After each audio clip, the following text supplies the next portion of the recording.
মহব্বতে দরুদ পড়েন। আল্লাহুম্মা সাল্লি আলা।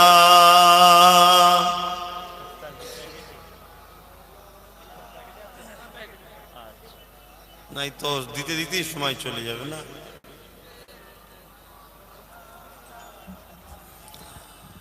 আউযু বিল্লাহি মিনাশ শাইতানির রাজীম।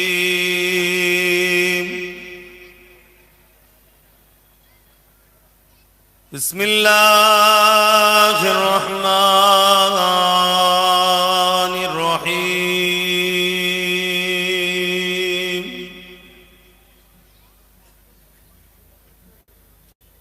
নাহমাদুহু ওয়া নুসাল্লি আলা রাসূলিহিল কারীম। আম্মা বা'দু ফায়া আইয়ুহাল হাদিরুন রাহিমাকুমুল্লাহ।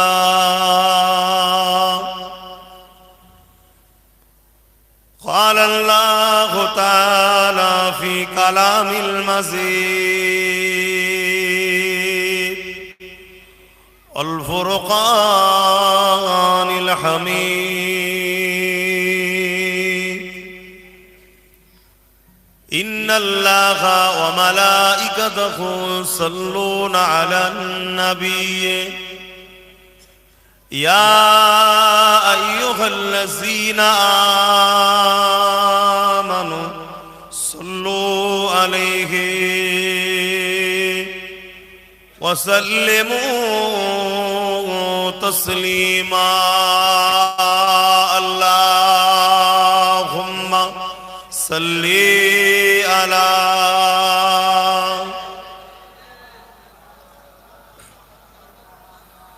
وعلى آله.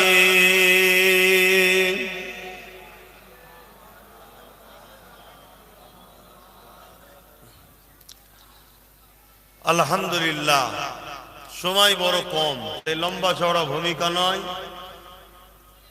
আস্তে আস্তে দেখছিলাম অনেক ছোট ছোট বাচ্চারা হাতে করে ফুল নিয়ে দাঁড়িয়ে আছে, তাদের বাবা চাচাকে, তাদের পীর চাচাকে। কেন তোমরা যখন আমার ভাই হও, তোমাদের সন্তান তো আমাদের বাবাজি হবে, আমরা ভাইপো হবে, দিবার জন্য দাঁড়িয়ে আছে। কিন্তু ভিড় দেখে আমি আর দাঁড়ালাম না, কেননা ভিড় জোশ আনে হুঁশ হারিয়ে। তাই ছোট ছোট বাচ্চাদেরকে এই ভিড়ে লেগে যেতে পারে, এজন্য আমি তাদের হাত থেকে ফুলও নিলাম না, আমি চলে এলাম, বাচ্চা কোনো যেন মনে কষ্ট না পায়। কেন বাচ্চাদেরকে আমার রসুল ভালোবাসতেন, তারা বেগুনা, তাদেরকে খুশি করলে আল্লাহ খুশি হয়, বলুন সুবহানাল্লাহ। দ্বিতীয় নম্বর কথা, নামাজের ব্যাপার আছে, সময়ও সংক্ষেপ।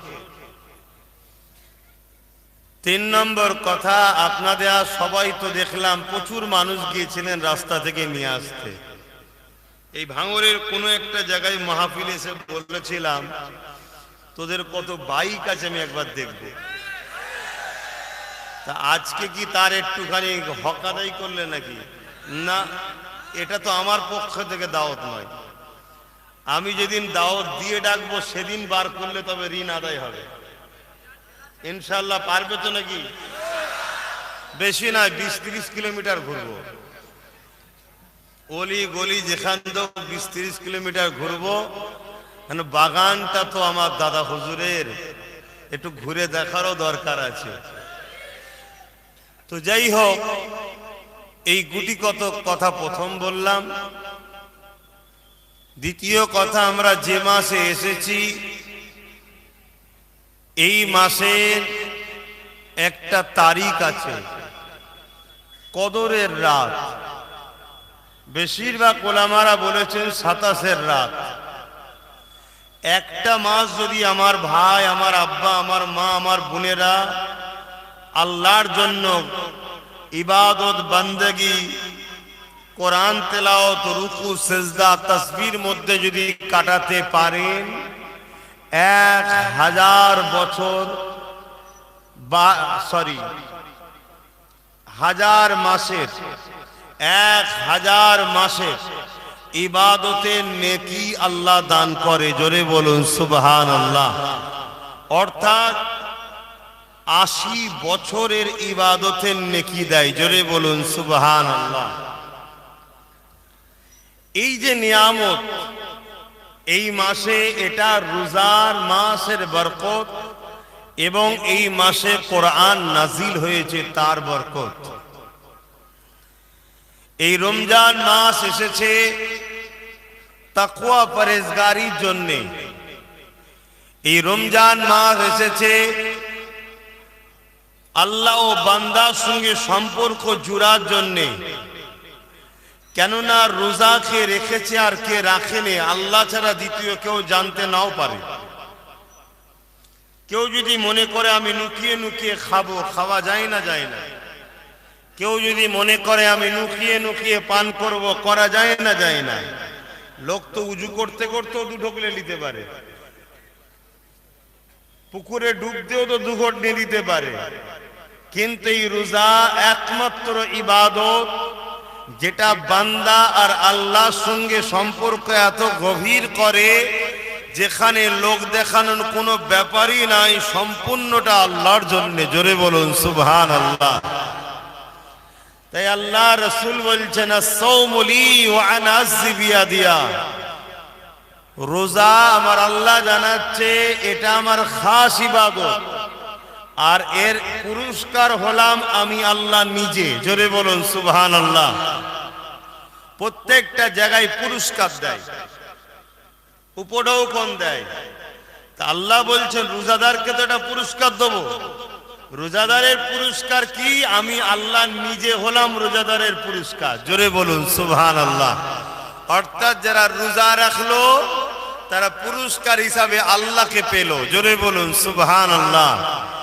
রোজাদাররা কিয়ামতের দিনে সবার চোখের আড়ালে দ্রুত আল্লাহর জান্নাতের দরজার গোড়ায় পৌঁছে যাবে। জোরে বলুন সুবহানাল্লাহ। এই রোজাদার এত বড় নিয়ামত, এই রোজাদারদের জন্য 2টো আরো খুশি আছে। লিসাইমি ফারহাতানি ফারহাতুন ইনদাল ইফতার ও ফারহাতুল লিকা রাব্বি। রোজায় যে ইফতার সামনে নিয়ে বসে, এই সময়ে দোয়াটা কবুল হয়। আরেকটা হলো লিকা রাব্বি, আল্লাহ দিদার পাবে। জোরে বলুন সুবহানাল্লাহ। সেই পবিত্র মাসে আমরা এতগুলো মানুষ এক জায়গায় হয়েছি। রোজার মাসে লড়াই হারাম, রোজার মাসে লড়াই হারাম। কিন্তু আবার এই রোজার মাসের 17ই রমজানের ওয়াকিয়া হলো বদর। জানেন তো নাকি? রোজার মাসে লড়াই করা কি হারাম। আল্লাহর পবিত্র মাসের সম্মানার্থে মাসে লড়াই করতে নাই। কিন্তু এই মাসেই আবার ইসলামের প্রথম বিজয়, জুলুমের বিরুদ্ধে মজলুমের পক্ষে, অন্যায়ের বিরুদ্ধে ন্যায়ের পক্ষে, গরিব ক্ষুধার্তদের পক্ষে, শোষণকারীদের বিরুদ্ধে যে লড়াই বদরে হয়েছিল, 17ই রমজান সেই দিন ছিল। তাহলে একদিকে যেমন লড়াই করা হারাম, অপরদিকে ইতিহাসের প্রথম যে ইতিহাস, যে ইতিহাস আজও পৃথিবী শুনলে অবাক হয়। আমি একটু সংক্ষেপে একটু বলি নাকি, একটু ধরিয়ে দিই, সব জানেন আপনারা। আজও দুনিয়া অবাক হয়। একদিকে মাত্র 313 জন, আর একদিকে 1000-এর ওপরে, 1000 ওপরের বাহিনী যারা, তারা আসছে মক্কা থেকে। আর 313 জন যারা, তেনারা জানছেন নিজের মাতৃভূমি, নিজের পরিবার, নিজের সন্তান, নিজের আওলাদ কে বাঁচাবার জন্য ডিফেন্সে যাচ্ছে মদিনা শরীফ থেকে। ভৌগোলিক পরিস্থিতি বুঝবেন, কেন শয়তান মানুষ রূপে কিছু আছে, তারা আবার এই রোজার মাসটাকে টার্গেট বেশি করে। কেন? তারা জানে মুসলমানরা এই সময় তসবিহ, তাহলিল, নামাজ, রোজা, জিকির, আজকার, অন্য সময় যে জন ছেলে কোনো বদমাইশি করলেও রোজার মাসে একটু আল্লাহ আল্লাহ করে, একটু তসবিহ পড়ে, একটু মসজিদে ভিড় করে। কিছু মানবরূপী শয়তান আবার এই দিনটাকে সুযোগ নেয়। একটু ইতিহাসটা জেনে রাখা দরকার। কি আব্বা একটু জানানো দরকার তো? হ্যাঁ, একটু জানানো দরকার। কেন? মনে রাখবেন রাসূল সালাতিন এই রোজার মাসে শয়তানকে চিনজিল দিয়ে বাঁধা থাকে। শয়তান বাঁধা আছে তো কি হয়েছে? শয়তান তার চালা তৈরি করেছে না করেনি? যেমন টাটকা চালা তো মাঝে মাঝে আপনাদের এলাকা তো আসে, এটা বড় শয়তানের চালা, কথা বুঝলেন? তবে আমি মনে করি একে দেখে শয়তানও মাঝে মাঝে ঘাবড়ে যায়। যদি বলেন এটা কেমন করে হয়? ফেরাউন আর শয়তানের একদিন ঝগড়া হচ্ছে। ফেরাউন নাম শুনেছেন তো? ফেরাউন আর শয়তানের একদিন ঝগড়া হচ্ছে, খুব ঝগড়া বেড়ে গেছে। বেড়ে বেড়ে এক জায়গায় শয়তান ফেরাউনকে বলে উঠেছে, মন দিয়ে শুনবেন, শয়তান ফেরাউনকে বলে উঠেছে, ফেরাউন আমি শয়তান হতে পারি, তুই কিন্তু আমার থেকে বড় শয়তান। বলছে কেন? বলছে আমি এত বড় শয়তান হওয়ার পরও নিজেকে খোদা দাবি কখনো করিনি, আর তুই এত বড় শয়তান, আনা রব্বুকুমুল আলা দাবি করেছিস, বড় খোদা দাবি করেছিস, অতএব তুই আমার থেকে বড় শয়তান। আমি কেন আগে কথা বললাম যে এই শয়তানকে দেখে শয়তানও টেনশন পায়? সেদিন ফেরান ডাইরেক্ট শয়তান দাবি করেছিল। আজকে তোমাদের এলাকার যে আবির্ভাব শয়তান, ও শয়তান নিজে খোদা দাবি করেনি, তার চালাকে দিয়ে বলেছে আমাকে খোদা বল। বলেছে না বলেনি? এজন্যই বললাম যে একে দেখেও মনে হয় শয়তান মাঝে মাঝে টেনশন পায়, কথা বুঝলেন? তো যাই হোক, এই রোজার মাসে একদিকে তাহলে 1000, আর একদিকে 313 জন, 1000 জন আসছে জুলুম করতে। মক্কা থেকে গাইজুয়ারি দিয়ে 430 কিলোমিটার অতিক্রম করে আসছে। উদ্দেশ্য কি? মদিনা শান্ত পরিবেশকে নষ্ট করব, শুনছেন? আর মদিনার লোক যাচ্ছে কি জন্যে? আবু জেহেল, উতবা, সাইবা, এই যে 1000 বাহিনীর হাত থেকে পরিবার, মা, বোন, প্রতিবেশী মদিনাকে নিরাপদে রাখবো, শুনছেন? তাহলে আজকেও কেউ যদি অন্য জায়গা থেকে আগিয়ে এসে বাহিনী নিয়ে, টিম নিয়ে, আজকের আবু জেহেলরা যদি সেদিনের আবু জেহেলের মতো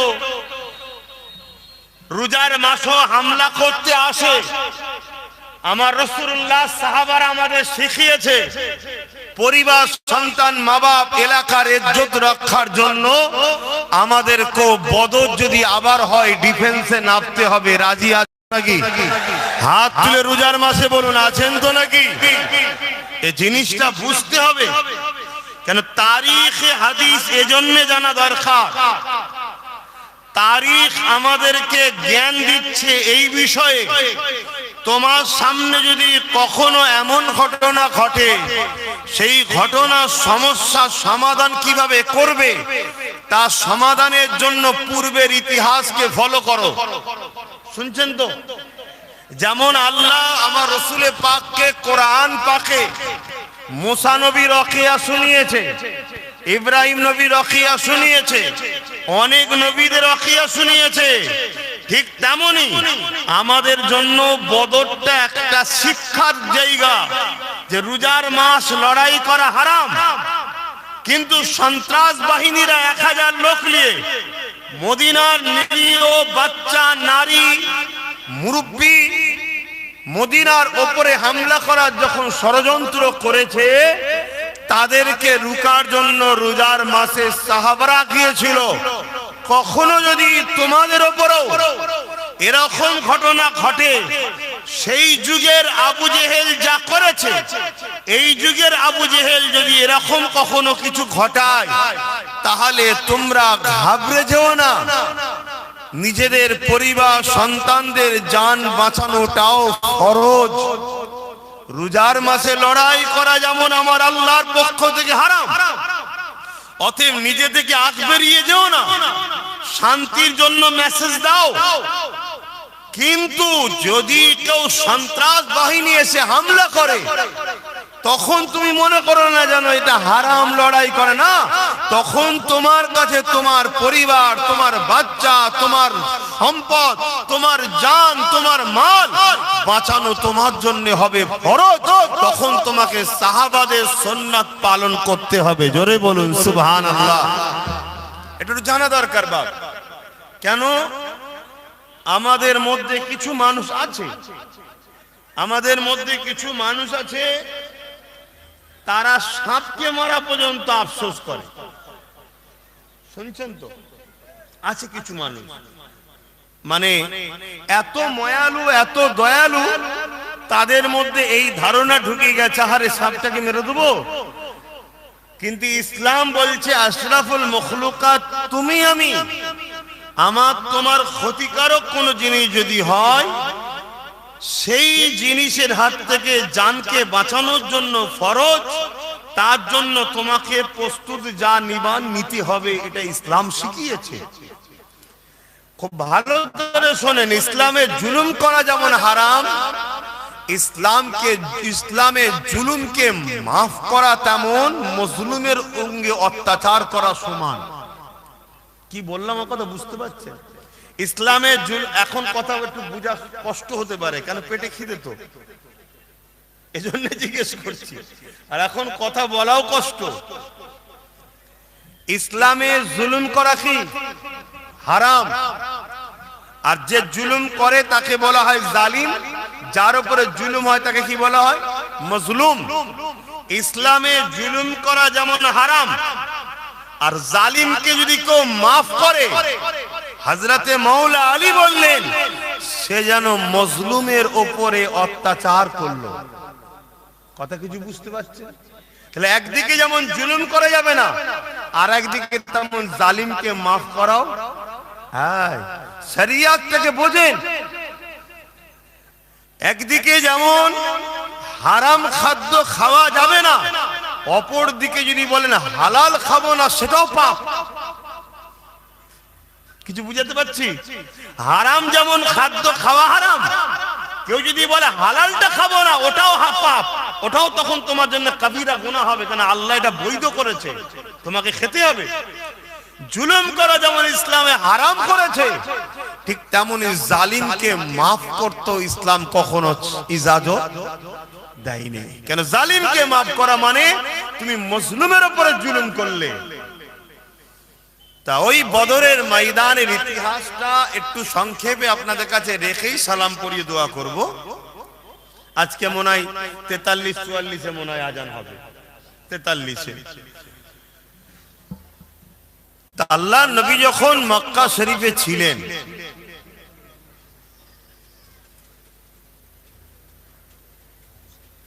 সে তো বলে না, আল্লাহ নবী যখন মক্কা শরীফে ছিলেন, মক্কা শরীফের জালিম, অত্যাচারী, স্বৈরাচারী শাসক আবু জেহেল, উতবা, সাইবা, আবু লাহাব, উমাইয়া, এরা রাসূলুল্লাহর উপরে খুব জুলুম করেছে। কেন? আমার নবী গরিবের পক্ষে, এতিমের পক্ষে, বিধবার পক্ষে, মানবতার পক্ষে, ইনসাফের পক্ষে, ইনসানিয়াতের পক্ষে, এক কথাই তাওহীদ, আল্লাহর পক্ষে। তাই বহুত জুলুম করেছে। একটা দিন এমন হয়েছে, আমার রাসূল পাক সাল্লাল্লাহু আলাইহি ওয়াসাল্লাম যে হুজরা মুবারকে রয়েছে, আল্লাহ নবীকে শহীদ করে দিবার জন্য 40 জন সন্ত্রাস, আবু জেহেল বাহিনী, জালিম, অত্যাচারী, খুনি, দরিন্দা আমার রাসূলুল্লাহর হুজরা মুবারককে ঘিরে ফেলেছে, হুজুরকে শহীদ করে দেবে। আল্লাহ পাকের হুকুমে আমার নবী পাক তাদের চোখের সামনে দিয়েই গেল, তারা দেখতে পেল না, এত বিস্তারিত যাচ্ছি না। আমার নবী চলে গেলেন ইয়াসরিব, যেটা আজকের দিনে মদিনা শরীফ। আমার নবী যাওয়াতে মদিনার মানুষরা আমার রসুলকে বড় আনন্দের সঙ্গে ইস্তেকবাল করেছে, আহলান সাহালান ওয়েলকাম জানিয়ে আমার নবীকে খুব ভালোবেসেছে, ইস্তেকবাল করেছে। আমার নবী মদিনার উপরে রাজি হয়ে গেছে, জোরে বলুন সুবহানাল্লাহ। তাই আমার রসুল বলেছেন, তোমরা মদিনার সঙ্গে সম্পর্ক গড়ো, তোমরা মদিনাতে থাকো, মদিনায় আসো, মদিনাকে প্যার করো। যে আমার মদিনাকে ভালোবাসবে আমি নবী তাকেও জান্নাতে নিয়ে যাব, জোরে বলুন সুবহানাল্লাহ। আল্লাহ নবী বলেছে, তোমরা যদি মদিনাতে এসে থাকতে না পারো, কমসে কম একটা মদিনাতে গাছ লাগিয়ে দাও, জোরে বলুন সুবহানাল্লাহ। যে তোমার গাছটা তো মদিনায় আছে, কারণ আমি রাসূলুল্লাহ প্রত্যেকটা মদিনার ভালোবাসার মানুষকে জান্নাতে নিয়ে যাব, জোরে বলুন সুবহানাল্লাহ। মন দিয়ে শুনবেন, আমি এখানে শুধু একটু ধরিয়ে দেবো। তো মদিনা শরীফকে ভালোবাসলে যদি নবী জান্নাতি নিয়ে যাবে বলে, কেন কেন ভাই? জলসা সারা বছর করি, আজকে এসেছি একটুখানি একসাথে ইফতার হবে, একটু দোয়া হবে।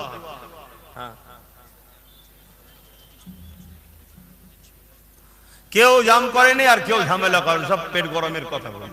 রাস্তা আমার ছেলেরা সব ছেলে রেখেছে, এসব ট্রেনিং দেওয়ার ছেলে। একই রাস্তা বন্ধ করে 2.5-3 ঘন্টা ধরে জাম করার লোক নাকি রা? যে পাল্লা দিতে তো আমি শহীদ মিনারে পারবো না, চলে এখানেই রাস্তায় নেমে পড়ি। পাবলিককে রাস্তায় যাতায়াতের লোককে বলবে এইগুলো আমার লোক, মানে পরের বাপকে বাপ বলে দাও। যদি দম থাকে যেখানে চ্যালেঞ্জ সেখানে লাও না কি। আর আমি যদি একবার নাবি, আশা রাখি একদিন জাম থাকবে। কথা বুঝে আসছো তো নাকি? কিন্তু না, নিরীহ মানুষকে কষ্ট দিয়ে কাজ আমরা করতে চাইছি না। তাই আশা করছি এখানে যতজন আছে এরা সব রোজাদার, এরা জানে পথচারী মানুষের উপরে কষ্ট দিলে আল্লাহ রসুল নারাজ হবে। এদেরকে দ্বিতীয় আমি কি শিখাবো? এরা আমার রাসূলুল্লাহর মাননেওয়ালা, এদেরকে কোনো মূল্যমূল্য শব্দ শিখাতে লাগে না। আমার রাসূল বলেছে, রাস্তায় পড়ে থাকা জিনিসকে তুলে নিয়ে এমন জায়গায় ফেলো যেখানে মানুষের কষ্টদায়ক রাস্তা যেন নিরাপদে থাকে। এটাও একটা ইবাদত, নেকির কাজ, জোরে বলুন সুবহানাল্লাহ। তারা কখনো রাস্তা জাম করতে পারে না। এই মেসেজ তোমাকে যে দিচ্ছে সে ভুল দিচ্ছে, সে আমাদের এই মাহফিলকে সে হয়তো পছন্দ করছে না, এটা হতে পারে। কোনদিন হতে পারে না আমার ছেলেরা রাস্তা জাম করে রাখবে। আর যদি কেউ রাখে সে কখনো মোহাম্মদ রসুলের প্রকৃত উম্মত হতে পারে না। কেন রাসূলুল্লাহ বলেছে, রাস্তায় কখনো কষ্টদায়ক জিনিস পড়ে থাকলে সেটাকে তুলে নির্জনে ফেলে দাও, তাহলে মানুষ যাবে। রাস্তা কেন করা হয়েছে? মানুষের যাতায়াতের জন্য, ঠিক তো নাকি? তাহলে আশা করছি সব ছেলে ভালো ছেলে, বিছখানে টুকবে না ভাই। এমনি কথা বুঝে আসছো তো নাকি? রোজার মাসে কথা বলতে খুব কষ্ট হয়, আবার মাঝখানে যদি টুকে দেন অন্যদিকে কথা চলে যাবে না। তো ভাই আমি যে কথা বলছিলাম, আল্লাহ রসুল ইয়াসরিফে গেলেন, তাহলে মক্কায় সন্ত্রাসরা জুলুম করলো, নবী পাক মক্কা শরীফ থেকে ইয়াসরিফ চলে গেলেন মদিনা শরীফে। সেই মদিনাকে যারা ভালোবাসবে নবী বলছেন তাদের শাফাআত করে জান্নাতে নিয়ে যাব, জোরে বলুন সুবহানাল্লাহ।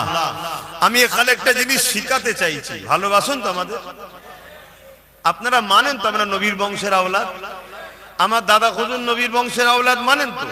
দাদা হুজুরের 5টা ছেলে হায়াতে সংসার করেছে, তেনার আরো ছেলে ছিলেন, শিশুবেলা ইন্তেকাল হয়েছে। 5টা হায়াত ও সংসার হয়েছে, তিনাদের 32টা ছেলে, আমরা 32টা চাচা।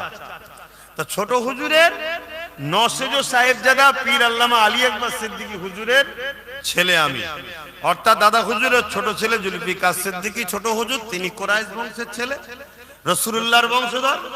তিনার সাহেবজাদা আলী আকবর সিদ্দিকী, তিনি নবীর বংশধর, আর তিনার ছেলে আমি নবী বংশধর বলে মানেন তো নাকি? আমি একটা কথা আপনাদের জানাতে চাইছি, রোজার মাস দেখুন, এটা ভালোবাসার জায়গা। এখানে কাউকে পয়সা দিয়ে ভয় দেখিয়ে ভাড়া করে আনা নয়। এখানে যারা এসেছে নিজের প্রেম ভালোবাসা মসজিদে এসেছে, আমার পীরের বাচ্চা আসছে, আমার পীর ভাই আসছে, আমার বাবাজি আসছে, মুরব্বীরা, আমার মা বোনেরা, তারা সব ছেলের জন্য এসেছে, ভাইয়ের জন্য এসেছে। আমি জানতে চাইছি, মদিনাকে ভালোবাসলে নবী বলছেন শাফাআত করে জান্নাতে নিয়ে যাব। হুজুর কেন? নবী বলছেন মদিনাকে আমি ভালোবাসি। তো নবী যদি মদিনাকে ভালোবাসে, আপনার কাছে সম্পদ আগে না আওলাদ আগে?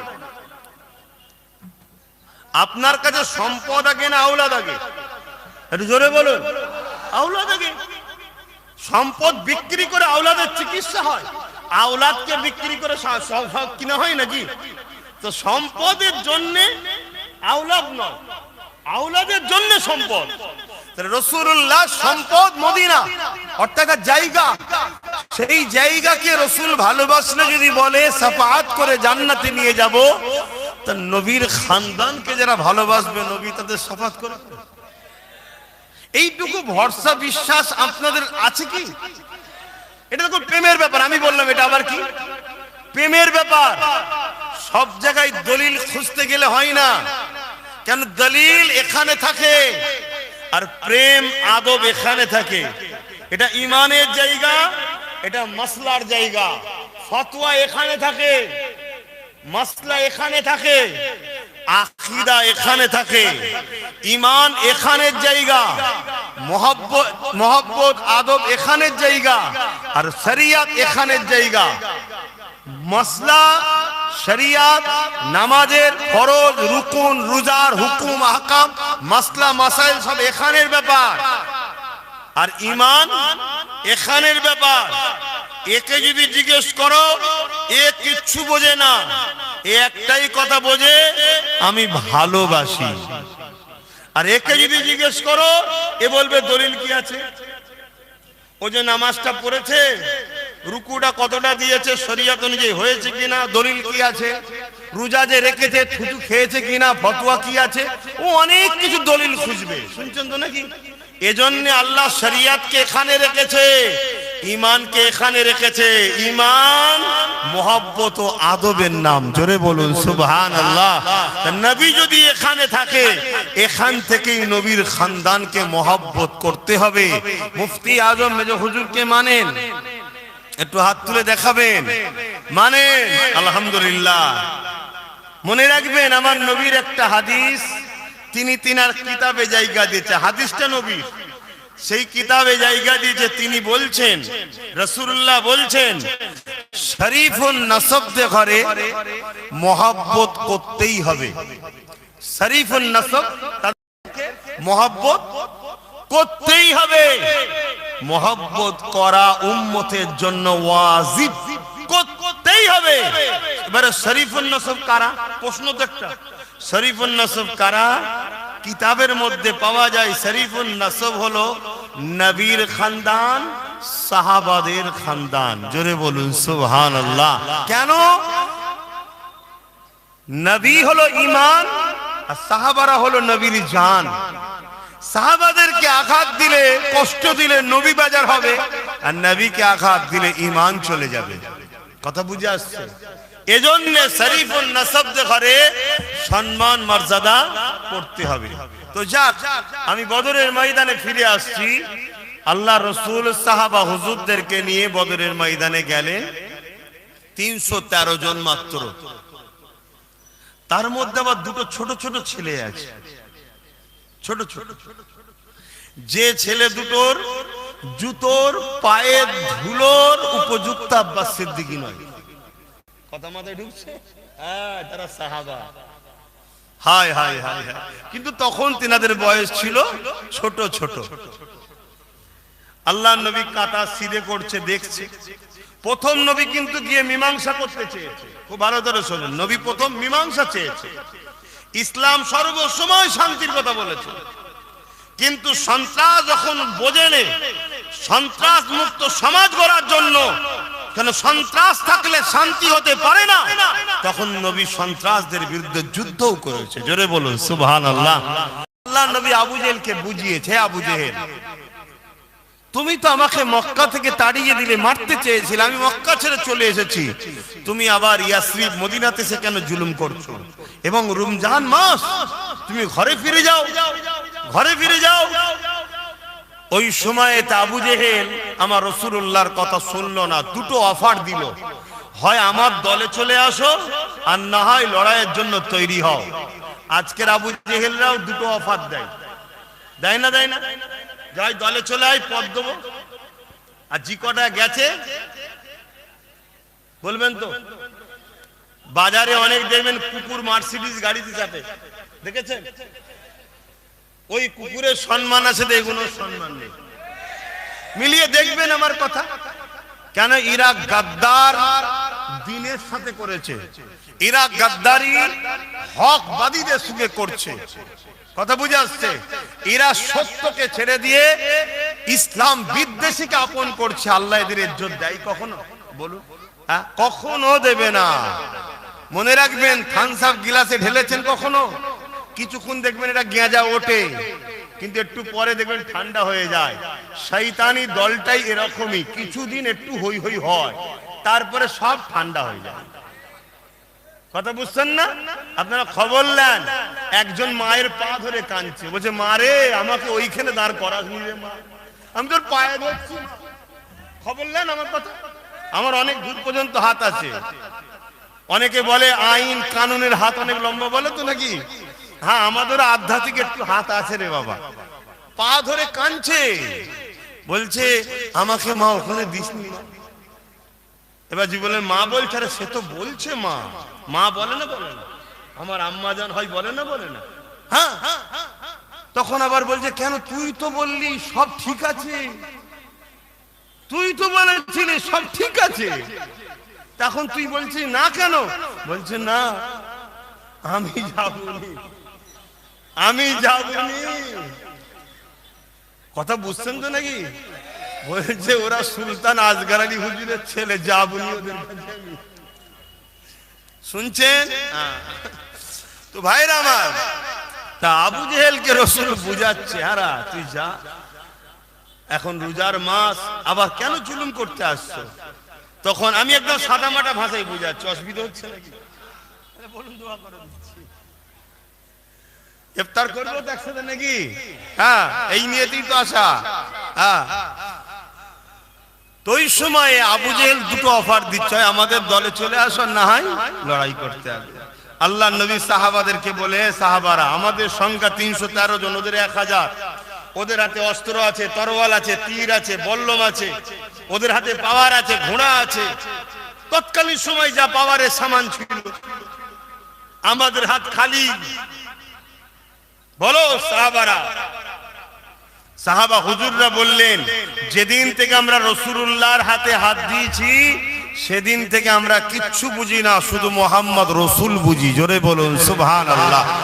আপনি আমাদের সবকিছু। আল্লাহ নবী বললেন, বাবা সাহাবারা ওরা হলো জালিম, অত্যাচারী, খুনি, চরিত্রহীন, সন্ত্রাস। আল্লাহ ওদের সাথে নেই বাবা। ওদের দিকে যাওয়া মানে আল্লাহকে ছেড়ে দেওয়া। শুনছেন তো? অতএব ওদের দিকে যাওয়া কোনোভাবে সম্ভব নয়। দ্বিতীয় যেটা ওরা প্রস্তাব দিয়েছে কি, মোকাবেলা করতে হবে। তবে ওদের যখন শখই গেছে, ওদের যখন শখই গেছে, বাবা সাহাবারা ডিফেন্সের জন্য তৈরি হও। সেই নবীর খানদানের ছেলে আমরাও কি আমাদের মুরিদদের শিখাবো না? কি গো, ওরা যখন জোর জবরদস্তি আমাদের মসজিদ মাদ্রাসা কেড়ে নিতে চাইছে, আমরা বারবার বুঝাচ্ছি না, বুঝাইনি? যখন কিছুতেই চাইছে না, বাবা তৈরি হও, এটা বলা দরকার আছে না? হ্যাঁ, ডিফেন্সের জন্য তৈরি তো হতে হবে, তৈরি হও। আর মনে রাখা দিও, আমাদের সামনে দুটো রাস্তা। ইমানদার তো নাকি আমরা? আর একটু কথা বলেন না, হাত তুলে দেখান। ইমানদার তো? আপনাদের কি আমার মতো কষ্ট হচ্ছে নাকি? ইমানদার তো? হ্যাঁ, ইমানদারদের সামনে দুটো রাস্তা, তিনটে নেই। নাম্বার 1 শহীদ, নাম্বার 2 গাজী। শুনছেন? নাম্বার 1 শহীদ, নাম্বার 2 গাজী। শহীদ হলেও মরতে হবে, গাজী হয়েও মরতে হবে। কিন্তু শহীদের মরণ যারা হয় তারা হলো পৃথিবীর শ্রেষ্ঠ কপালওয়ালাদের কাতারে। জোরে বলুন সুবহানাল্লাহ। মনে রাখবেন, অন্যায়ের বিরুদ্ধে, অত্যাচারের বিরুদ্ধে, সন্ত্রাসের বিরুদ্ধে, ন্যায়ের পক্ষে, মানবতার পক্ষে, গরিবের পক্ষে, আল্লাহর সৃষ্টিকে বাঁচাবার পক্ষে যারা দাঁড়িয়ে সন্ত্রাসদের বিরুদ্ধে লড়বে, এই লড়াইয়ে যদি মরে শহীদ, বাঁচে গাজী। জোরে বলুন সুবহানাল্লাহ। 3 নম্বর কোন রাস্তা আমাদের কাছে নাই। মুনাফিকদের কাছে অনেক রাস্তা আছে, ওদের অনেক রাস্তা আছে। আজ এডালে, কাল ওডালে, পরশু ওডালে, শুধু বাঁচার জন্য জার্সি চেঞ্জ করে, বাঁচার জন্য কালার চেঞ্জ করে। মুমিনের একটাই রাস্তা, রহমানের রাস্তা। জোরে বলুন সুবহানাল্লাহ। সেটা ধর্মনীতিতে হোক, সমাজনীতিতে হোক, রাজনীতিতে হোক, পরিবার নীতিতে হোক, রাষ্ট্রনীতিতে হোক, যে নীতিতেই হোক, মুমিন সর্বসময় জানে আমার একটাই রাস্তা, আল্লাহর রাস্তা, রহমানের রাস্তা। আর যে রাস্তার পথ প্রদর্শক হলো মুহাম্মদ রাসূলুল্লাহ। জোরে বলুন সুবহানাল্লাহ। সেদিন ছিল ফেরাউন শয়তানের দিকে, আর মুসা নবী ছিল রহমানের দিকে। সেদিন ছিল ইব্রাহিম নবী রহমানের দিকে, আর নমরুদ ছিল শয়তানের দিকে। সেদিন ছিল আমার নবী ও নবী সাহাবারা রহমানের দিকে, Abu jail, Utba, Saiba, Umayya এরা ছিল শয়তানের দিকে। সেদিন ছিল মুসাইলামাতুল কাজ্জাব শয়তানের দিকে, আর সিদ্দিকে আকবর রহমানের দিকে। সেদিন ছিল উমারে ফারুক রহমানের দিকে, রোম সাম্রাজ্য ছিল শয়তানের দিকে। সেদিন ছিল ইমামে হোসাইন পাক কোন দিকে? জোরে বলুন, রহমানের দিকে। আর এজিদ, জোরে বলুন, শয়তানের দিকে। সেদিন ছিল আমার গরিবে নওয়াজ সুলতানে হিন্দ মঈনুদ্দিন আজমিরি রহমানের দিকে, আর জালিম অত্যাচারী পৃথ্বীরাজ শয়তানের দিকে। সেদিন মুজাদ্দিদ আল-পেসানি ছিল রহমানের দিকে, আর হতবাগা আকবর ছিল শয়তানের দিকে। সেদিন মুজাদ্দিদুজ জামান দাদা হুজুর ছিলেন রহমানের দিকে, আর ব্রিটিশ ছিল শয়তানের দিকে। মনে রেখে দিও, আজও রহমানের দিক আছে না নাই? শয়তানের দিক আছে না নাই? আব্বাস সিদ্দিকী যদি মনে হয় শয়তানের দিকে থাকা যাবে না, শুনছেন তো নাকি? আর যদি মনে হয় যে না এরা রহমানের দিকে, তাহলে যাদের সঙ্গে লড়াই হচ্ছে তারা কোন দিকে? এই জোরে বলো। এই মসজিদকে যে বাঁচাতে চাই সে রহমানের দিকে না শয়তানের দিকে? আর এই মসজিদকে যারা মিটাতে চায়,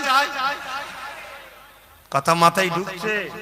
তুমি লড়াইটাকে দেখছো রাজনীতির? না না না না, দুটো দল বিভিন্ন স্থান, বিভিন্ন লাইনে লড়াই হচ্ছে, কিন্তু লড়াই কারবালায় হয়েছিল জালিম শাসক এজিদের বিরুদ্ধে হোসাইন পাকে।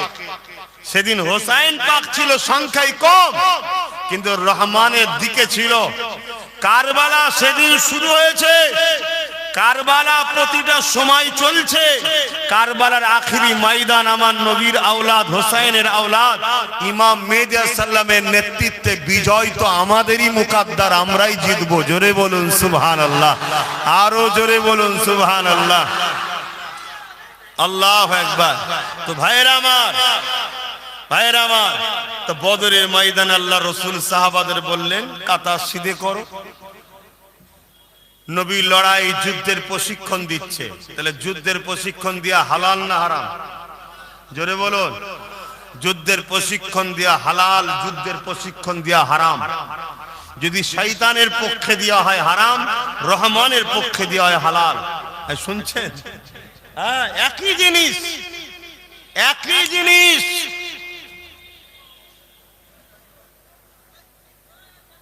আচ্ছা, ইফতার দিয়ে দিচ্ছেন? হ্যাঁ, সময় নেই তো দিয়ে দেন, ইফতার দিয়ে দেন। কেন সময় কই? ভাইরা আমার, ইফতার দিকে আমি একটু আলোচনা করি নাকি? আপনারা শুনছেন তো? দরুদ শরীফ আল্লাহুম্মা সাল্লি আলা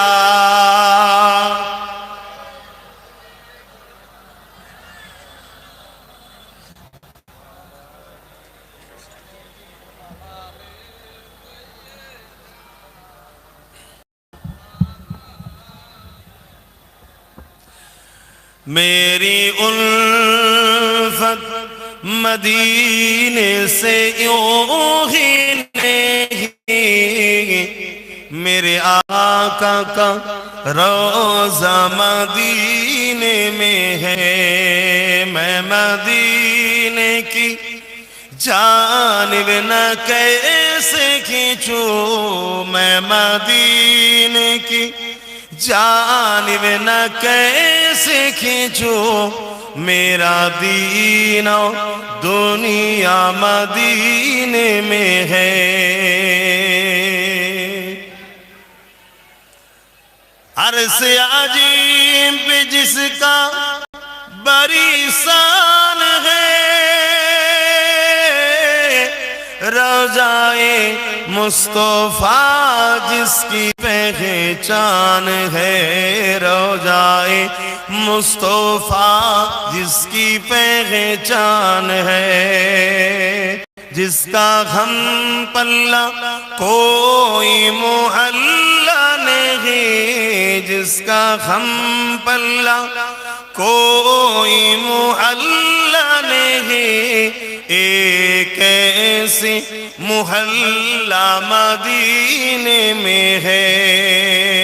मेरी उल्फत मदीने से यूं ही नहीं, मेरे आका का रोज़ा मदीने में है।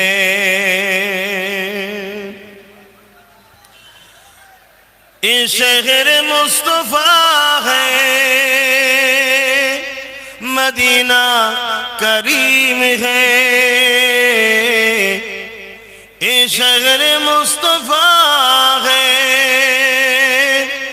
मदीना करीम है। सबको निभा रहा है, मदीना करीम है। क्यों ना एक करीम है, क्यों ना एक करीम है, आका करीम है। सबको निभा रहा है, मदीना करीम है। मेरी उल्फत मदीने से यूं ही नहीं, मेरे आका का रोज़ा मदीने में है। मैं मदीने की जानिब न कैसे खींचूं, मैं मदीने की जानिब न कैसे खींचूं, मेरा दीनो दुनिया मदीने में है। अल्लाहुम्मा सल्ली अला।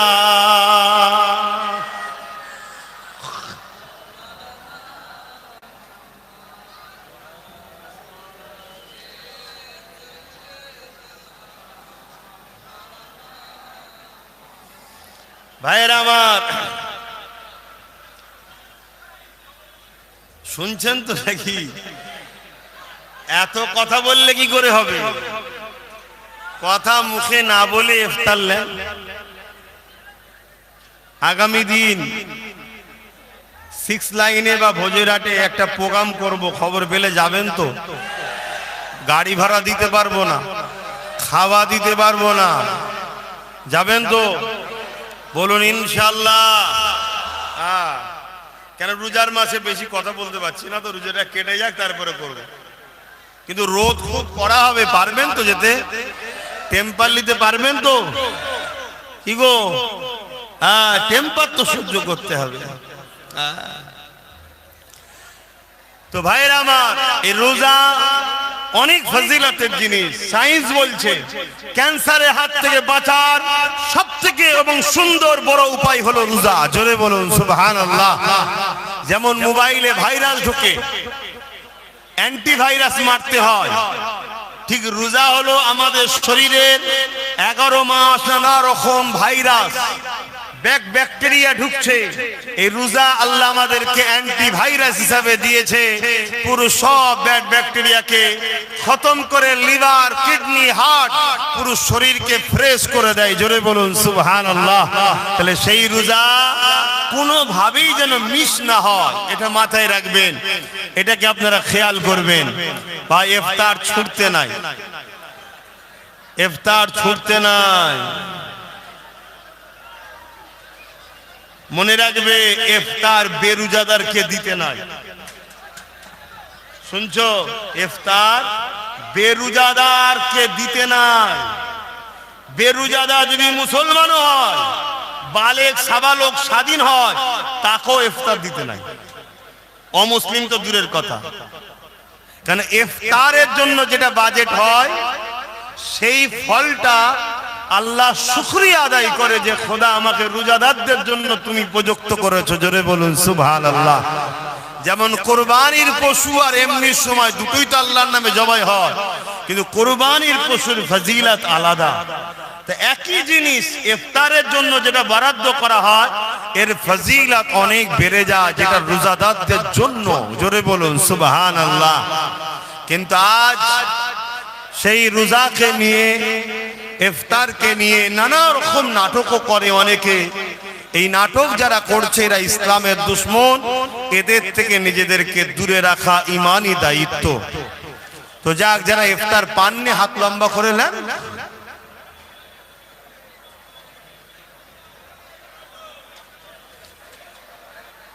আসেন, যারা ইফতার পাননি নিয়ে নেন। আর সকলে বিসমিল্লাহ শরীফের সঙ্গে দরুদ শরীফ 3 বার শরীফ, ফাতিহা শরীফ 10 বার শরীফ, ইখলাস শরীফ তেলাওয়াত করে নেন। এই সুযোগে মুখে কথা না বলে তেলাওয়াত করেন।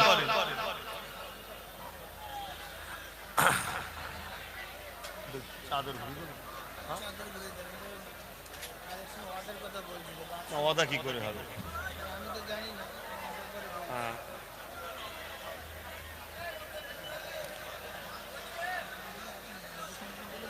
হ্যাঁ,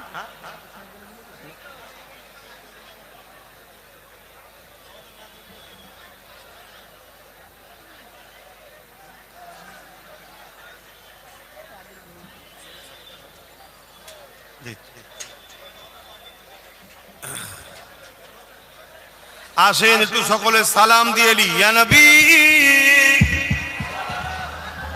সালাম।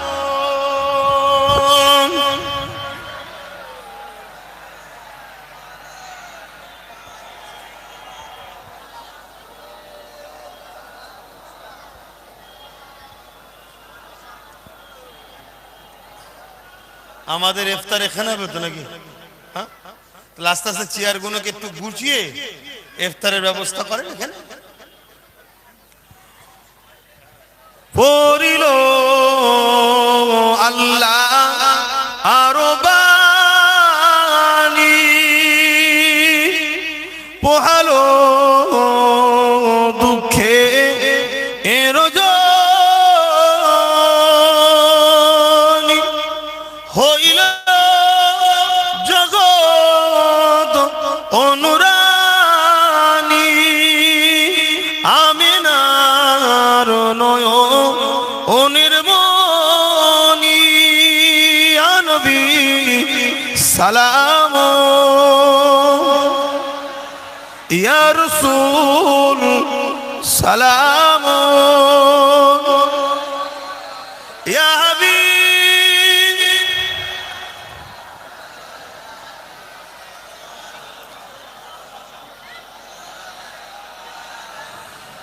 জিবরাইল দিলে এই যে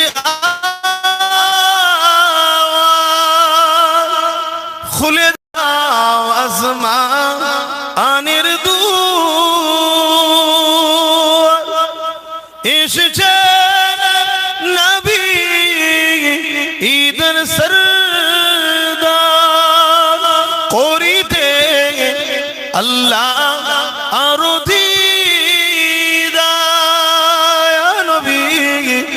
সালাম,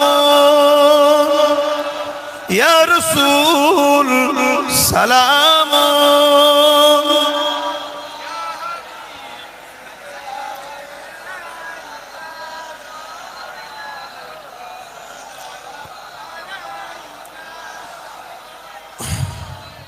মসজিদ কার ঘর? আমাদের কাছে জান প্রিয় না মসজিদ প্রিয়? মসজিদ বাঁচাবার জন্য জান দিতে পারবেন আপনারা?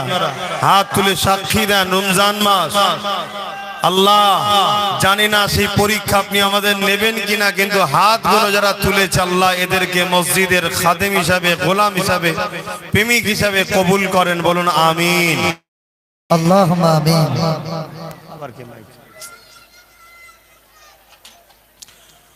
হাত নামান। আজ কেন্দ্রের জালিম সরকার ওয়াকাফকে মিটাতে চাইছে না চাই না? ওয়াকাফ মানে মসজিদ, মাদ্রাসা, কবরস্থান, ঈদগাহ, তাই তো নাকি?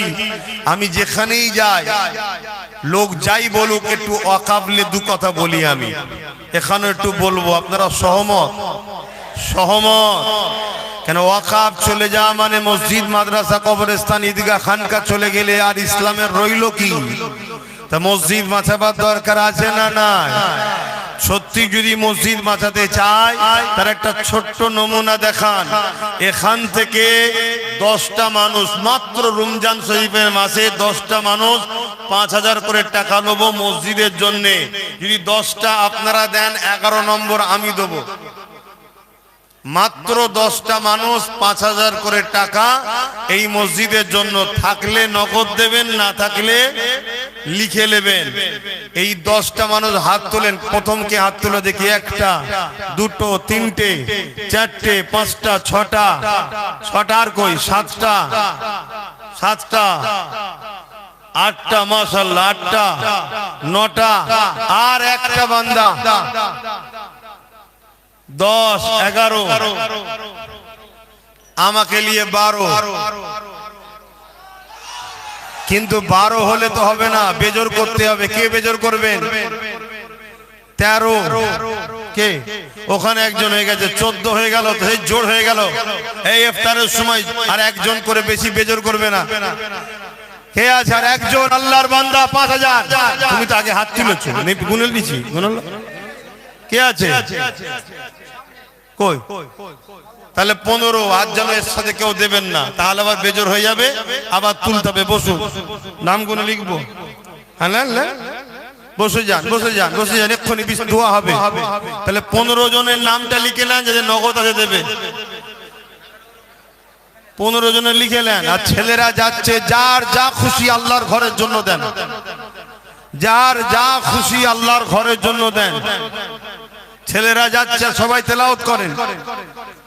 কই কমিটির ছেলে কই? নাম লিখার জন্য যান। 15টা নাম উঠেছে, আমি একজন আছি। সব বেশি দেখি আমার পকেটে আছে। আওলাদে মুজাদ্দেদ দাদা হুজুরকে আল্লাহ এমন নিয়ামত করেছে, দাদা হুজুরের আওলাদদেরকে যদি কেউ মনে করে ঘরে ঢুকিয়ে দেবো আর খেতে দেবো না, সে পাগল ছাড়া আর কেউ না। পথটা চলে গেলে তোর সব শেষ হয়ে যাবে রে পাগল। আর দাদা হুজুরের আওলাদ, ও ছোট বাচ্চা ছেলেও, আমার বাচ্চাকে অনেকে মুসাফা করে নজরানা দিতে যায়। আমি খবরদার দেবেন না, আমি দিতে দিই না। কেউ যদি হাত বেরিয়ে আমার বাচ্চাকে দিতে দেয়, আমি দিতে দিই না। নজরানা দিয়া সুন্নাত, না এখন দেবেন না। কথা বুঝে আসছে? ওটা আলাদা বিষয়। তো যাই হোক, এটা দাদা হুজুরের একটা কবুলিয়াতের সিলসিলা। এই সিলসিলাকেও মিটাবার চেষ্টা চলছে। আমি রোজার মাস, ওইদিকে বেশি আর যাচ্ছি না, কারণ ইফতারের ব্যাপার আছে। ছেলেরা গেছে, যার যা খুশি দেন।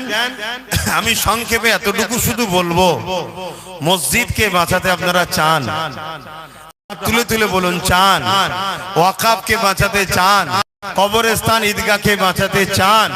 হাত নামান।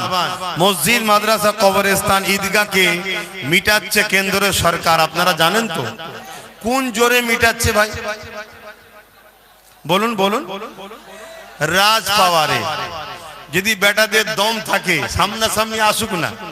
কে? রাজ পাওয়ার ছেড়ে দিয়ে সামনাসামনি এসে জুলুমটা করুক না। এই কথা শুনছেন তো নাকি?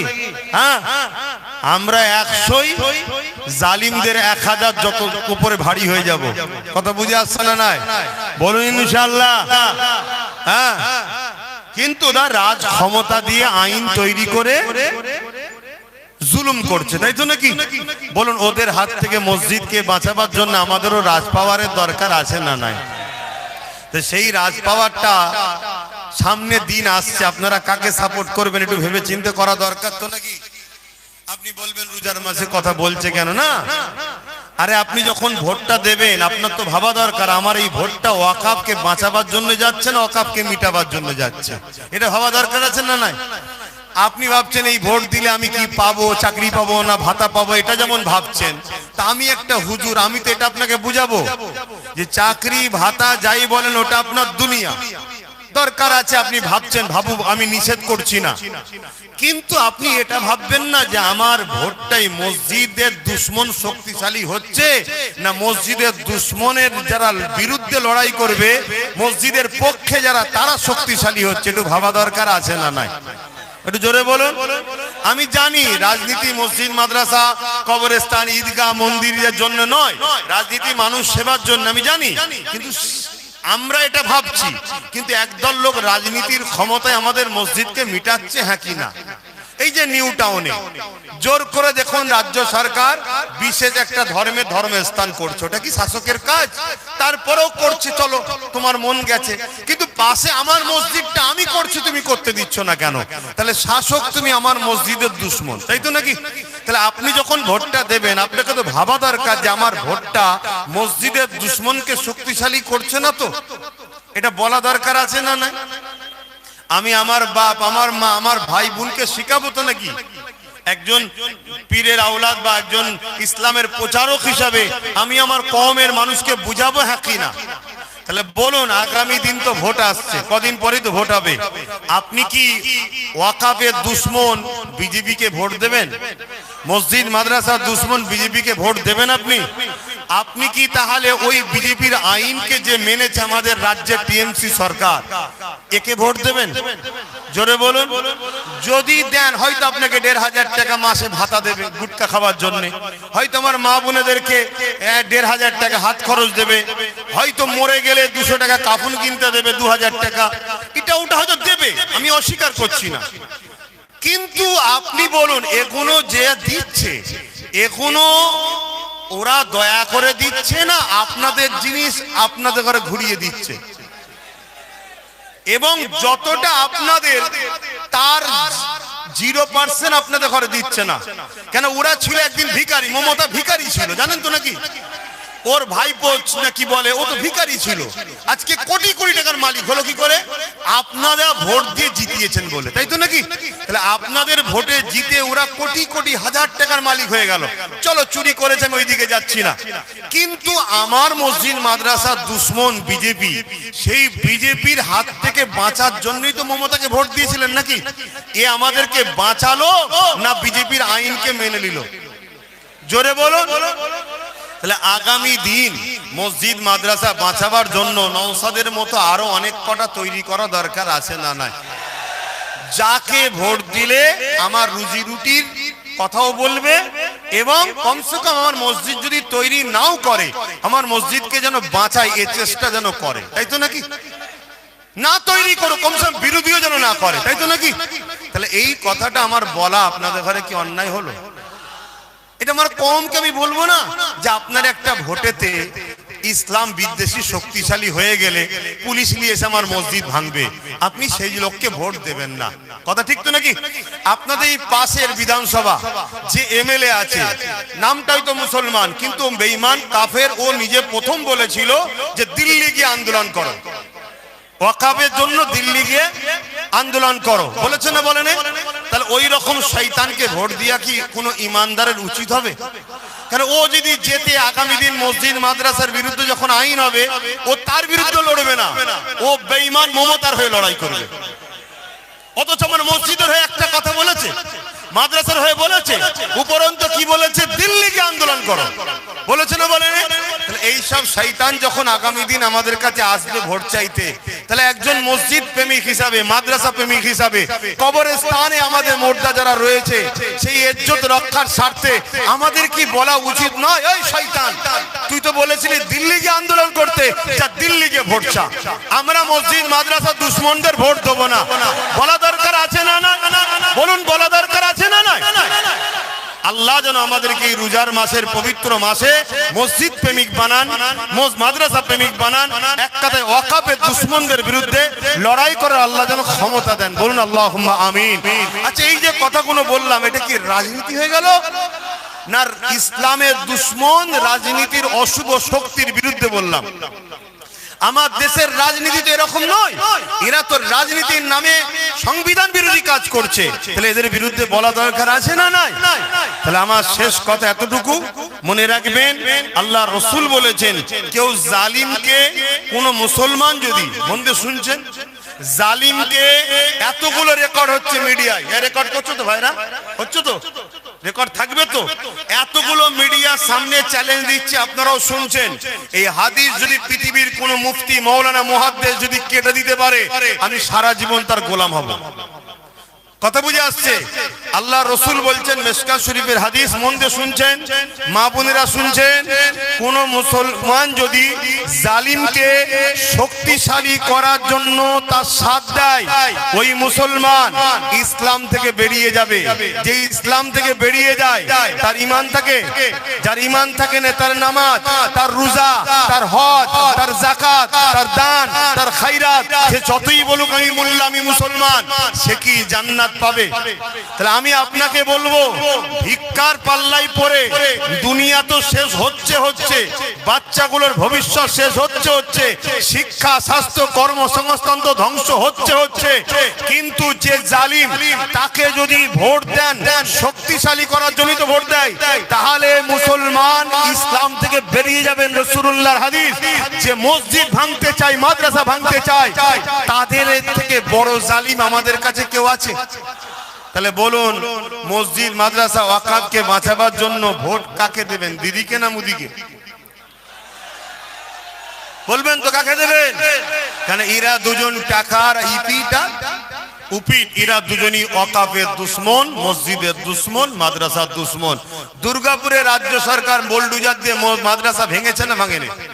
এবার আমি যে কথাগুলো বললাম, যদি ভুল হয়, তাহলে আমার বিরুদ্ধে রাজ্য সরকার সে তো ক্ষমতায় আছে, এটা কেস করুক, এটা মামলা করুক, তার পুলিশ, তার ক্ষমতা, সেন্টারে তারই ভাই বসে আছে, কি বড় দাদাকে বলুক, বলে আমার নামে কেস করুক, আইনত ব্যবস্থা করুক। আমি যদি মিথ্যা বলে থাকি, আমার শাস্তি হওয়া দরকার আছে না? না, কিন্তু তা না করে এই নামে মুসলমান এইসব বেঈমানগুলোকে দিয়ে গাল পাড়াচ্ছে, কখনো মাকে গাল দিচ্ছে, কখনো বাপকে গাল দিচ্ছে। এরা ভাবছে হুজুরের ছেলে তো, মা বাপ গাল দিলে হয়তো এরা ভয়ে সরে যাবে। রে, আমরা মা বাপকেও আল্লাহর দ্বীনের জন্য কুরবানি করতে রাজি আছি, ঠিক না বেঠিক?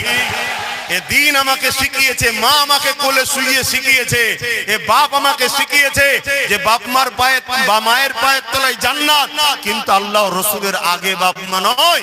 আমরা কুরবানি করতে পারি বাপ মাকে আল্লাহ রসুলের জন্য, আর বাপ মাও সন্তানকে কুরবানি করতে পারে আল্লাহ রসুলের জন্য। রাজনীতি করছো, করবে যাও, আমার আপত্তি নাই, কিন্তু রাজনীতির পাওয়ারে ওয়াকাফকে মিটাতে চাইবে, তাহলে আমাদের ঘরেও যে পাওয়ার দিয়ে, যে অস্ত্র দিয়ে তুমি আমায় কাটতে চাইছো, ওই অস্ত্র দখল করে তোমাদের বিরুদ্ধে আমরা লড়াই করব, ঠিক না বেঠিক? আগামী দিন লড়াই অনেক বড় লড়াই, এই লড়াই আমাদের লড়তে হবে, না ঘাবড়ে গিয়ে ঘরের কোণে নুকোবেন? জোরে বলুন। একদিকে জালিম অত্যাচারী এবং তাদের বাহিনী থাকবে, আপনারা সাধারণ নিরীহ মানুষ খালি হাতে লড়াই করতে পারবেন তো? জোরে বলুন, পারবেন তো? হ্যাঁ, লড়তে হবে। যদি আপনি আজ ঘরে ঢুকে যান, কালকে কিন্তু আপনার ঘর সমেত আল্লাহর আযাবের শিকার হতে হবে। এটা তো পরীক্ষা, এটা তো আমাদের জন্য পরীক্ষা। নাই হঠাৎ করে মুদি পাগলার মতো বলে ফেললো কেন যে ওয়াকাফ লোক, ওয়াকাফ বিরুদ্ধে আইন করলো কেন? এ কথা বুঝছেন না, বোঝেন না? আর যে আমাদেরকে বললো বিজেপির হাত থেকে বাঁচাবো, হঠাৎ করে সে আবার মোদির আইনকে মেনে নিল কেন? কথা মাথায় ঢুকছে না, ঢোকে না? এটা আমাদের পরীক্ষা আল্লাহর পক্ষ থেকে। যেমন মুসা নবীর উম্মতকে ফেরাউনদের পরীক্ষা নিয়েছে, ইব্রাহিম নবীর উম্মতকে নমরুদদের পরীক্ষা নিয়েছে, হযরতে বেলালকে উমাইয়াকে দিয়ে পরীক্ষা নিয়েছে। এ শোনো, আমাদেরকে আল্লাহ মুদি মমতা দিয়ে পরীক্ষা নিচ্ছে। ঘাবড়াবার কোনো জায়গা নাই, দুটো রাস্তা, হয় গাজী না হয় শহীদ, তিনটে কোনো রাস্তা নেই। কথা মাথায় ঢুকলো তো? সেই জায়গায় যাক রোজার মাস, ইসলামের সম্পদ ওয়াকাফ, ইসলামী মেম্বারে দাঁড়িয়ে ওয়াকাফের দুশমনের বিরুদ্ধে বলিছে, অসুবিধা আছে? আচ্ছা, ফেরাউনের বিরুদ্ধে বললে অসুবিধা আছে? নমরুদের বিরুদ্ধে, আবু জেহেলের বিরুদ্ধে কেন অসুবিধা নেই? তারা ইসলামের দুশমন, তাই তো নাকি? তাহলে মোদি আর মোহাম্মদ ইসলামের বন্ধু নাকি? তাহলে ওদের বিরুদ্ধে যদি বলা এখান থেকে জায়েজ হয়, তাই এদের বিরুদ্ধে জায়েজ হবে না কেন? কথা বুঝে আসছে? একদল উলামারা আমাদের কনসেপ্ট তৈরি করে দিয়েছে যে এইখানে রাজনীতির বিষয়ে বলা যাবে না। শোনো, রাজনীতি করা হালাল, রাজনীতি করা হারাম। রাজনীতি যদি জুলুমের জন্য হয়, শোষণের জন্য হয়, ইসলামের বিদ্বেষী হয়, ওই রাজনীতি করা হারাম। আর যে রাজনীতি মানব সেবা, দেশ সেবার জন্য হবে, ওই রাজনীতি হালাল। কথা বুঝে আসছে? আর কথা নয়, এখনই দোয়া হবে, সকলে তওবা পড়েন। বিসমিল্লাহির রহমানির রহিম। আল্লাহ তাআলা, আমি জানা অজানা, ইচ্ছা ও ইচ্ছা গুনাহ হইতে তওবা করিতেছি। আস্তাগফিরুল্লাহ রাব্বি মিন কুল্লি যামবি ওয়া আতুবু ইলাইহি। গুনলে وأتوب إليه أشهد أن لا إله إلا الله وحده لا شريك له وأشهد أن محمدا عبده ورسوله لا إله إلا الله محمد رسول الله صلى الله عليه وسلم। আচ্ছা, 7 মিনিট বাকি আছে, কি হয়েছে? ও এটা ওইসব পকেট থেকে যেতে চাইছেন, দুবার লিয়ে ঢুকিয়ে ফেলেছি, দিয়া ছেড়ে দিয়ে। আমরা বাপ বেটাই বসে আছি, আমরা হাসি খুশি করবো, যা খুশি করবো, এখানে বাইরের লোক যেন নাক না গলায়। এটা আমার দাদা পীরের বাগান, আমার নবীর উম্মত। সে অন্য সিলসিলার হলো, ইমানদার যদি হয়, নবীকে ভালোবাসে, তাহলে আমাদের ভাই। যে নবীকে ভালোবাসে না, সে আমাদের ভাই নয়। বাস, কথা বুঝে আসছে? কথা শেষ। এখন দোয়া হবে, 5 ওয়াক্ত নামাজ পড়বেন। রোজা চলছে, আগামী বছর পাবো কি না পাবো জানি না। আল্লাহ হায়াতে রেখেছে, একটা রোজা কেউ মিস না করে ফেলেন, মাথায় রাখবেন। ঈদের নামাজ পড়বেন, ভাই ভাই মিলেমিশে থাকবেন। মোমেন মুসলমান, মোমেন মুসলমানের ভাই ভাই, খবরদার কথা বন্ধ রাখবেন না। মুনাফিকের বিরুদ্ধে লড়াই রাসূল করেছে, আজও লড়াই হচ্ছে, কালো লড়াই হবে।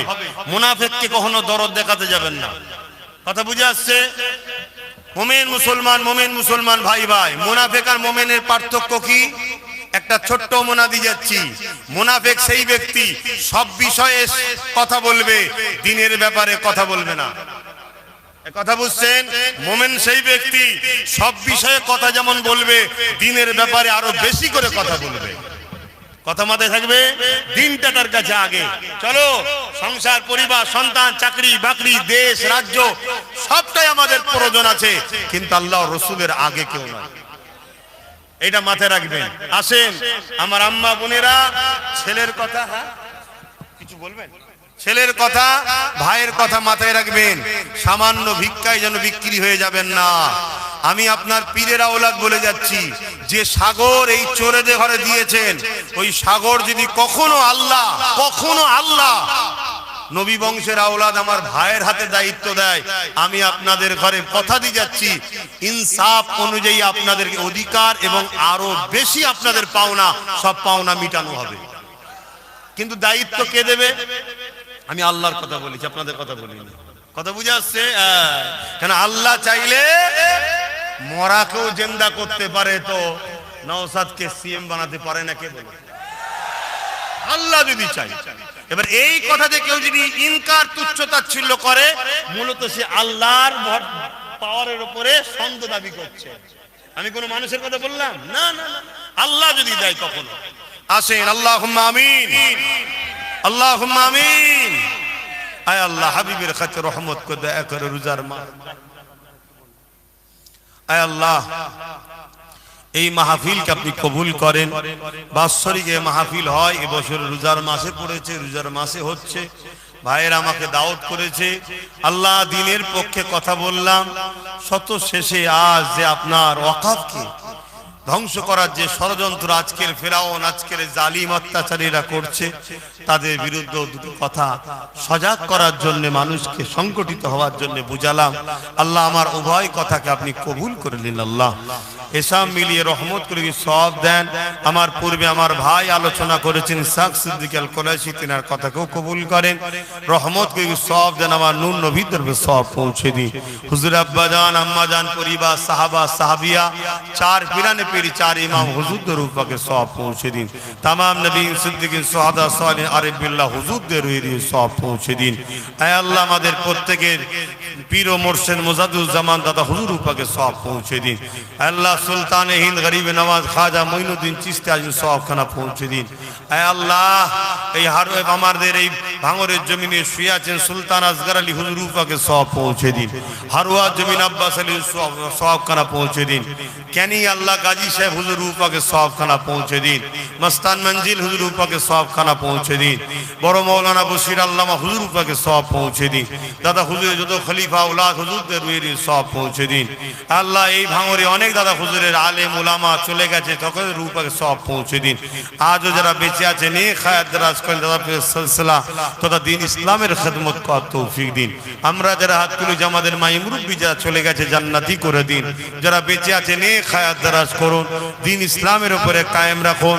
নামাজি, মুত্তাকি, পরেজগার, হাজি গাজী বানান আল্লাহ। দিদারে কাবা, দিদারে মদিনা শরীফ যাওয়ার তৌফিক দান করুন আল্লাহ।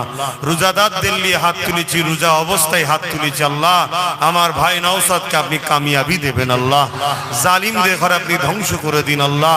হে আল্লাহ, আমার ভাইয়ের রাস্তার কাঁটাগুলোকে পরিষ্কার করে দিন আল্লাহ। এবং আমার ভাইকে ন্যায় পরায়ণ সত্যবাদী বানাবেন আল্লাহ। মানুষকে ভালোবাসা, ইনসাফ, ইনসানিয়াত প্রতিষ্ঠিত করার তৌফিক দান করবেন আল্লাহ। হে আল্লাহ, আমার দেশকে আপনি হেফাজত করুন। আমার দেশের সেনাবাহিনী, পুলিশ বাহিনী, বিএসএফ বাহিনী, তাদেরকেও সুস্থ ভালো রাখুন। এই রোজার পবিত্র মাসে আল্লাহ আমার দেশের হিন্দু, দলিত, আদিবাসী সবাইকে সুস্থ ভালো রাখেন। আমার দেশে আপনি শান্তি দেন, রহমত দেন আল্লাহ। জালিম হুকুমাতদের হাত থেকে দেশ ও রাজ্যকে আল্লাহ নিরাপদে রাখুন। এই ভাঙরের জমিনে শান্তি দিন আল্লাহ। বাংলার জমিনে শান্তি দিন আল্লাহ। প্রতিটা বাড়িতে খুশি দিন, অভাব অনটন দূর করে দিন। না আজান দেবে আল্লাহ, ইফতার করবে, তাই দোয়া ছোট করছে। এই সময় দোয়া কবুল হয়। প্রত্যেকের মনের নিক আশাকে কবুল করুন। আমার আব্বা আম্মা, ভাই বোন, পরিবার, স্ত্রী, বাচ্চার উপর রহমত করুন আল্লাহ। আল্লাহ, আপনি আমার জন্য যথেষ্ট আসবেন আল্লাহ। আল্লাহ আমার নবীর শ্রী কবুল করুন। আমিন আমিন আমিন। লা ইলাহা ইল্লাল্লাহু মুহাম্মাদুর রাসূলুল্লাহ। ভাই, একটা ছোট্ট কথা, জালিমের বিরুদ্ধে লড়ছি, ইসলামের পক্ষে, পাশে আছেন তো নাকি? তাহলে আগামী দিন ডাকলে, আশপাশে সমা হলে, জনসভায় যাবেন তো? বলুন ইনশাআল্লাহ। কাজ কাম ছেড়ে একটু যেতে হবে, বেশি নয়, একদিন দুদিন একটু সময় দিতে হবে। এখনই আজান দেবে, আজান দিলে আমি দোয়া পড়বো, আমার শেষে পড়বেন, পরে আল্লাহর নাম নিয়ে শুরু করবেন। এই সময়টা আল্লাহ ফেরেশতাদের ঘরে দেখায়, দেখো আমার ফেরেশতারা হাতে খাবার খাচ্ছে না। কার ভয়ে? জোরে বলেন। তাহলে হারাম খাবার সময় যারা খায়, তারা কি আল্লাহকে ভয় করে? 1 মিনিট আগে খেজুর খেতে আল্লাহর ভয়ে। এতিমের মাল খেও না। কেউ পাননি এমন কেউ আছে না তো? সকলে পড়ুন বিসমিল্লাহির রহমানির রহিম। আল্লাহুম্মা সুমতু লাকা ওয়া তাআক্কালতু আলা রিজকিকা ওয়া আফতারতু বিরহমাতিকা ইয়া আরহামার রাহিমিন। আমার আম্মা বোনেরা, আপনারা যে যেখানে আছেন আস্তে আস্তে ঘরে চলে যান। ঘরের ভেতরে গিয়ে বসে ইফতার করবেন, ফাঁকে নয়, ঘরের ভেতরে। কেন? আপনারা মায়ের জাত, আল্লাহ আপনাদের অনেক নিয়ামত করেছে। এই মসজিদ আজান দিলে ইফতার করবেন।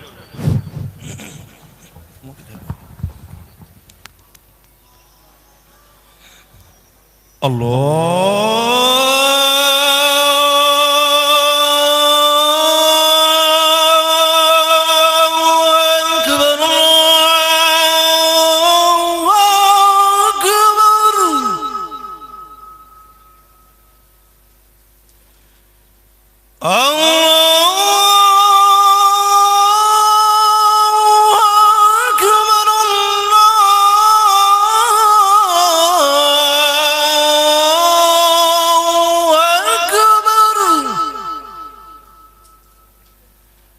أشهد أن لا إله إلا الله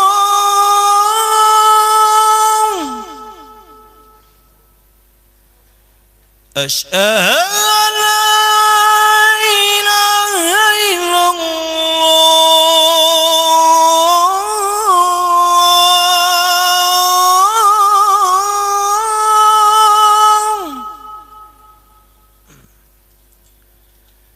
أشهد أن محمدا رسول الله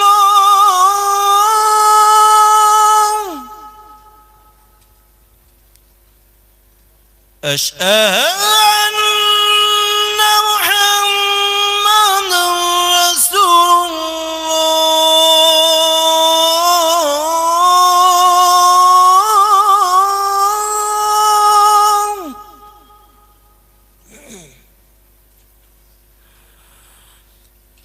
حي على الصلاة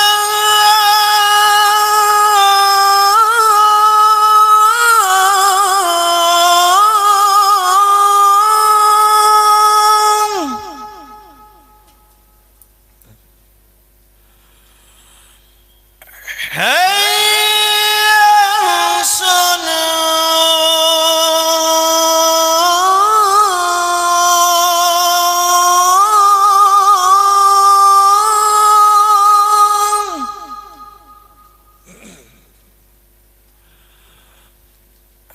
حي على الفلاح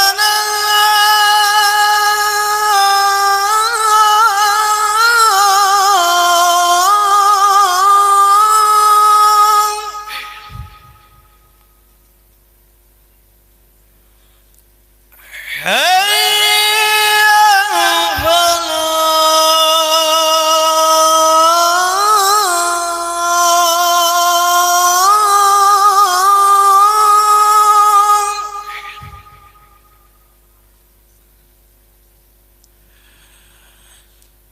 الله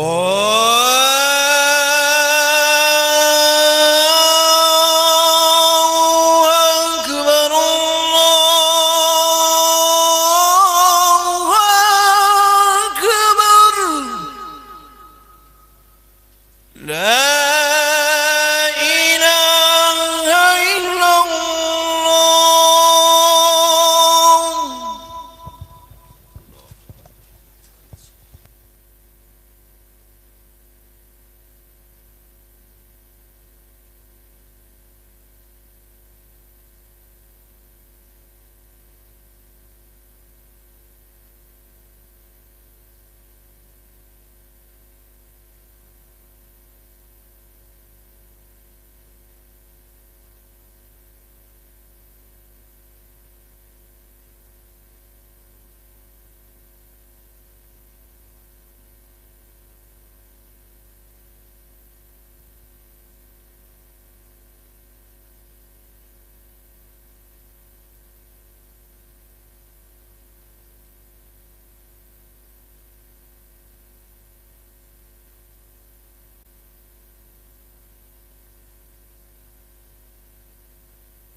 প্রিয় রোজাদার ভাইরা, যারা আল্লাহ পাকের ঘর বাইতুল্লাহ শরীফে যারা ইফতার করছেন, সকলকে বলবো ফলের খোসাগুলো, খেজুরের আঠিগুলো নিজ নিজ দায়িত্বে একটুখানি সবাই পরিষ্কার করে নেবেন।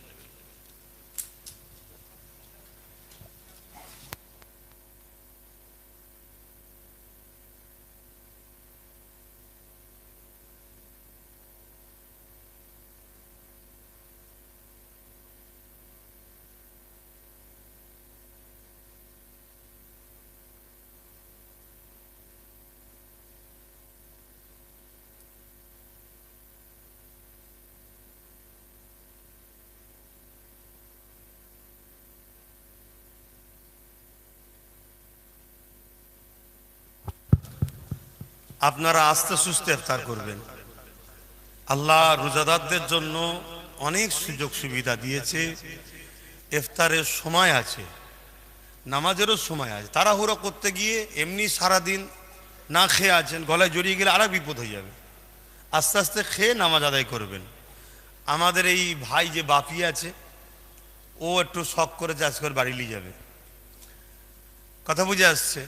তা আমি একটু নিয়ত করছি ওর বাড়িতে গিয়ে নামাজটা পড়ে বেরিয়ে যাব, বসার তো সময় নেই। তা আমি একটু আগে চলে যাচ্ছি। এ কথাটা কেন বলে দিলাম, আপনারা ভালোবাসেন জানি, ভেতরে মুনাফিক থাকে তো, বলবে দেখেছিস নামাজ না পড়ে চলে গেল। আর রসুল বলছেন কেউ যদি আমার ওলামাদের ঘরে সন্দেহ করে, হেনত করে, তার ইমানের ক্ষতি হতে পারে। এজন্য আপনারাদের ঘরে সজাগ করে দিলাম যে আমি ওখানে ভাইয়ের শখ আসরের নামাজ আপনাদের মসজিদে আদায় করেছি, কেন সময় কম তো, আবার গিয়ে ঘরে তারাবি পড়তে হবে।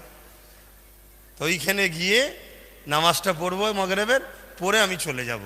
কথা বুঝতে পেরেছেন? আপনারা বসে বসে ইফতার করুন। 3 দিন ইসালসাবে একটা ইফতার যেন নলেজ সিটিতে হয়, বলুন ইনশাল্লাহ। কিন্তু যদি কোনো কারণে যেতে না পারেন, গুনাহ হবে এমনটা নয়, এটা ভালোবাসার দাবি। হয়তো এত ভিড়ে পড়ে গেছেন, যেতে গিয়ে হাঁপিয়ে যাচ্ছেন, না রিস্ক নেবেন না, কেন রোজা রেখে, কিন্তু চেষ্টা করবেন একটা ইফতার নলেজ সিটিতে। ভাঙরের মানুষ এটুকু তো ভালোবাসা আছে জানি, কথা বুঝে আসছে। আপনারা সবাই যাবেন এবং সোশ্যাল মিডিয়ায় ক্যানিংয়ের মানুষকেও দাওয়াত দিলাম। তারা তো আর বেরোতে চাইলেও বেরোতে পারে না যতক্ষণ না আল্লাহ জাহান্নামে, যিনি জাহান্নামে না পৌঁছাবে। ইফতারের সময় জালিম জালিম জালিম জালিমের আল্লাহ বিচার করবে। সকলে আগামীকাল কে আছে? আচ্ছা মাশাআল্লাহ, আমার ইসাক ভাই শকুন্তলা যে মাদ্রাসা, ওই মাদ্রাসার জলসা ইফতার মাহফিল দোয়া আছে, ভাই আসবে, কথা বুঝে আপনারাও সময় থাকলে যাবেন, বলুন ইনশাআল্লাহ। আসসালামু আলাইকুম।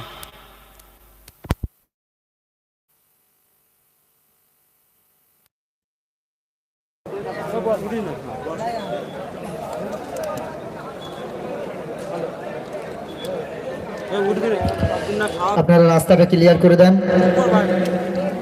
আর এই জায়গায় এখনই জামাত হবে, আপনারা সকলেই কাতার দিয়ে দেন। রাস্তাটা একটু ক্লিয়ার করে দেন। মসজিদ কমিটিকে বলবো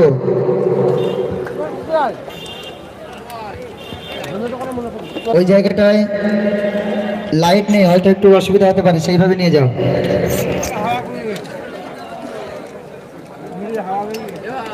মসজিদে জামাত হবে, সবাই কাতারে সারিবদ্ধভাবে কাতার শুরু করে দেন।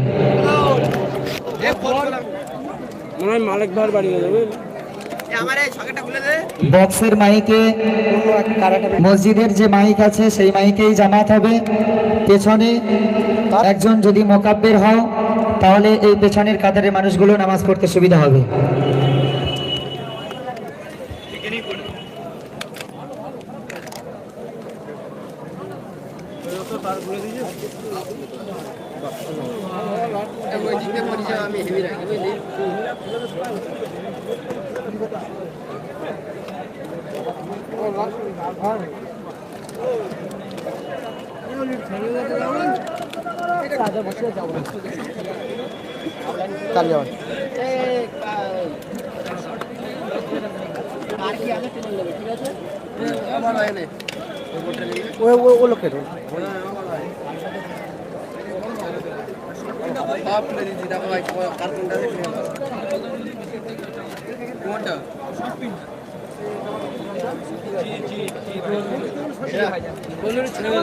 Allahu Akbar, Allahu Akbar, Allahu Akbar, Allahu Akbar.